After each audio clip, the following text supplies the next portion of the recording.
Одним из самых талантливых и востребованных российских исполнителей по праву называют Сергея Пенкина.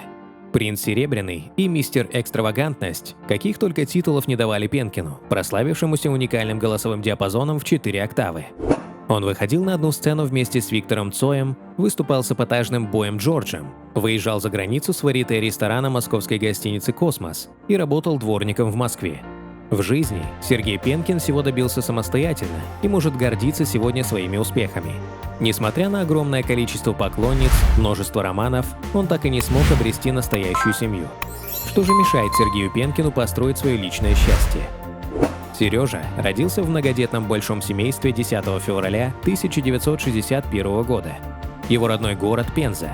В семье, помимо Сережи, росло еще 4 ребенка. У мальчика есть старший брат и 3 сестры. Жили они довольно скромно. Отец служил на посту машиниста. Мать была глубоко религиозным человеком и часто убирала в церкви. От нее Сережа и унаследовал веру в Бога. Связь мальчика с музыкой началась с исполнения красивых композиций в церковном хоре. Какое-то время юный Сергей даже хотел связать свою жизнь с религией и чуть не стал священником. Однако мирская жизнь и музыка, в частности, привлекали юношу гораздо больше, и в итоге он выбрал карьеру исполнителя. В начале 80-х Пенкин переезжает в Москву. Юноша мечтал прославиться и покорить столицу, но очень долгое время сделать это ему не удавалось. В течение 10 лет молодой человек пытался поступить в знаменитую Гнесинку, и у него ничего не выходило. Целеустремленность всегда была отличительной чертой характера Сергея, и на 11-й год он взял крепость. Все началось с выступлений Пенкина в столичных кафе. Днем музыкант трудился дворником, но вечером все менялось. Он надевал самый лучший костюм и отправлялся в мир искусства. Выступления будущего певца быстро привлекли к себе внимание, и у него даже появились поклонники.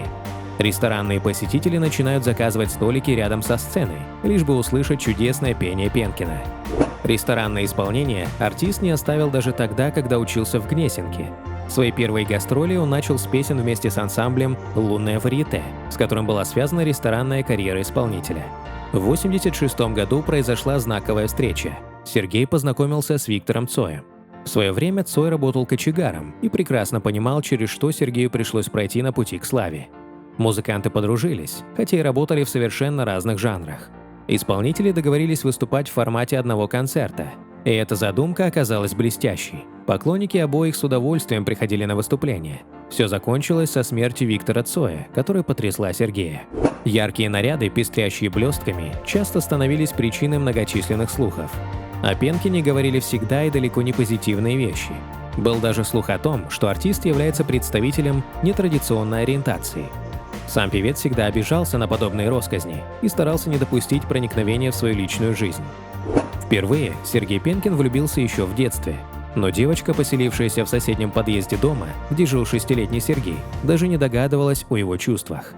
Он решился признаться ей в любви лишь тогда, когда уже невозможно было ничего изменить.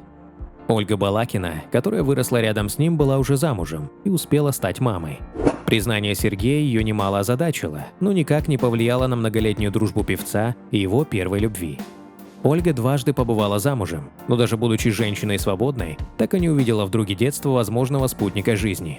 Впрочем, Сергей Пенкин уже давно смирился с таким положением вещей, а первая любовь переросла в глубокое уважение и желание сберечь столь редкие сегодня дружеские отношения между мужчиной и женщиной. Еще в далекие 80-е, когда Пенкин только начинал свою карьеру, судьба свела его с английской журналисткой русского происхождения Еленой Проценко. Поначалу они стали хорошими товарищами, но спустя много лет вдруг осознали, что испытывают друг другу далеко не только дружеские чувства. Вспыхнул страстный роман, который привел в результате влюбленных к дверям ЗАГСа. Правда, даже после заключения брака Сергей Пенкин не торопился переезжать в Великобританию, хотя супруга не раз заводила разговоры о совместной жизни в Лондоне. Елена устала быть женой человека, которого никогда нет рядом. Он же понимал, переехав в Англию, он останется за бортом кипучей творческой жизни, к которой он так привык. Исполнитель на очередное предложение переезда попытался объяснить супруге, что карьеру в чужой стране он не построит, а сидеть дома или обивать пороги многочисленных агентств ему неинтересно. На этом семейная жизнь музыканта была закончена. С Владленой Пономаренко, 40-летней телеведущей из Одессы, Сергей Пенкин познакомился на одном из корпоративов, где выступал.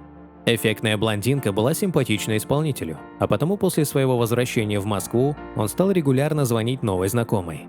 Это был своеобразный телефонный роман, когда каждый разговор на 5 минут превращался в долгое общение ночи напролет. Артист уже не мог обходиться без этих телефонных звонков. Они могли говорить с Владленой обо всем на свете и при этом не надоедать друг другу. Тогда исполнителю показалось, что он встретил настоящую родственную душу. Еще немного, и он сможет обрести столь долгожданное семейное счастье. Тем более у Владлены были 2 дочки, для которых надеялся стать, если не отцом, то как минимум хорошим другом. К сожалению, виделись влюбленные не так часто, как хотели бы, но Владлена при первой же возможности летела на свидание с Сергеем, подстраивая свои выходные под график концертной деятельности певца. Сергей Михайлович был полон решимости покончить со своим одиночеством и даже стал готовить свой загородный дом к приезду любимой женщины и ее детей. Но в какой-то момент все рухнуло. Исполнитель не признается в том, что стало причиной его расставания с Владленой. Лишь однажды он упомянул, что обжегся несколько лет назад и был сильно разочарован. Сегодня Сергей Пенкин по-прежнему живет один и относится к своей неустроенной личной жизни с философским спокойствием.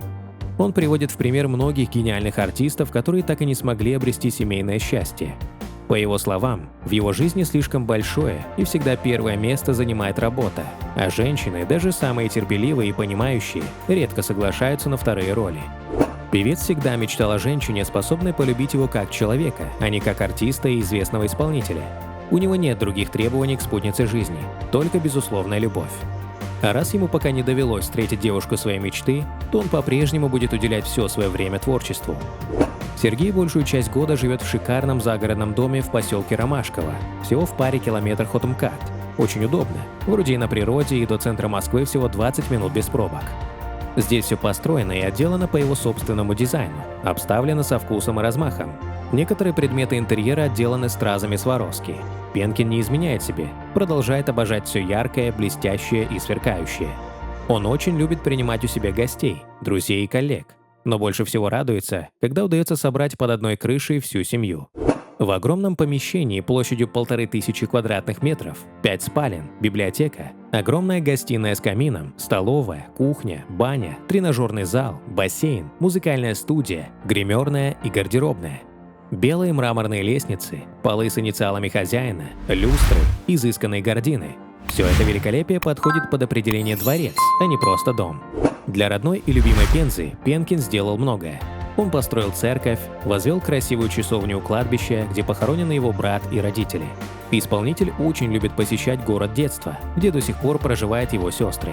С гордостью певец отзывается о собственной музыкальной школе, которую он основал в 2015 году. За плечами артиста огромный опыт в вокальной сфере, у него превосходные певческие данные, и ему определенно есть чем поделиться с молодым поколением.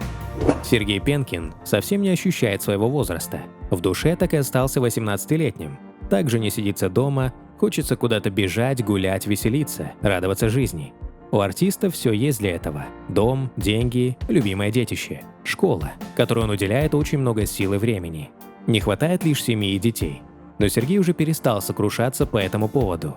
Нет так нет, значит, не заслужил.